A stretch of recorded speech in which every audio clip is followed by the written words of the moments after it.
The strange realization hit me with an eerie silence. I looked around, worried. This wasn't part of the pattern I've been living through all these years. The park was desolate, the only sounds coming from the rustling trees and the distant hoot of an owl. "Guys, where is everyone?" I asked my friends. They stared right back at me, expressions alert but vacant. Their smiles from earlier had evaporated. "Lily, where are we?" Anna, my best friend since college, voiced her confusion. Her hand still clasped in mine. She looked as terrified as I felt. "Anna, we're still in Central Park.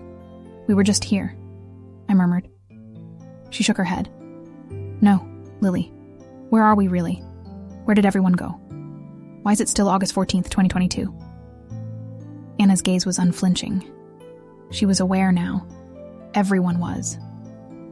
This was no longer just my curse. It spread, like a ripple through time. Confessions came flowing as the conversation ensued. Everyone had been experiencing the same phenomena. Terrifying was an understatement. The chill that ran down my spine froze me where I stood as the truth dawned on me. I was not alone in this repeating timeline. As we huddled together, I began to sense a growing tension, a palpable unease. I saw dim shapes moving at the periphery of my vision, dark figures appearing and disappearing at the corner of every turn. Was it my imagination playing tricks on me? Anna saw them too. "Lily, do you see that?" I nodded. We held our breath. We began to perceive distant whispers. Each whisper felt like an interchange between dimensions, an echo from another time. The hairs on the back of our necks bristled. Our hearts pounded against our ribs. A figure materialized in front of us, its form more solid than the others, yet still somewhat transparent. It was a man, standing at a distance. I felt drawn towards him, unexplainably, and stepped forward cautiously. As I neared, I could trace his features. They were eerily familiar. My heart clenched, and my breath hitched. The figure looked unmistakably like my late father. I didn't get the chance to say goodbye to my father. His death was sudden, a merciless attack of a coronary heart disease. He died 2 months before our scheduled summer picnic. His absence was the real reason behind our gathering, to remember him, to celebrate his life. He lifted his spirit hand, and I saw in them a flaming lantern, similar to the ones we'd been lighting every year. Astonishingly, he handed it over to me. "Don't be afraid, Lily," he whispered, his voice but a tender echo. "You have to make it right. This is not your world. It's a loop caused by the deep regret you felt for not being there when I passed, for not saying goodbye." His words chilled my core.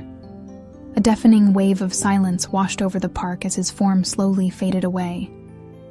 His departing words resonated around us, a terrifying admission of our reality. Tears streamed down my face. I looked at my friends, their faces pale, their eyes wide, pupils dilated in fear. I gripped the lantern tightly, my knuckles turning white under the strain. In the echoing darkness of the deserted park, we found ourselves suddenly immersed in a shadowy purgatory. With the revelation from my father's apparition, we were shackled to repeat a day in an endless time loop, until we found a way to break it. The stars twinkled above, the constellations unchanged. From this night forward, our summer picnic would be shadowed with an eerie echo of yesterday.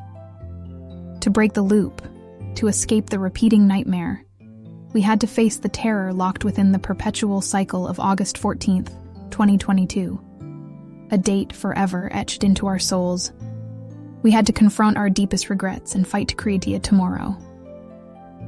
Fear had become our reality.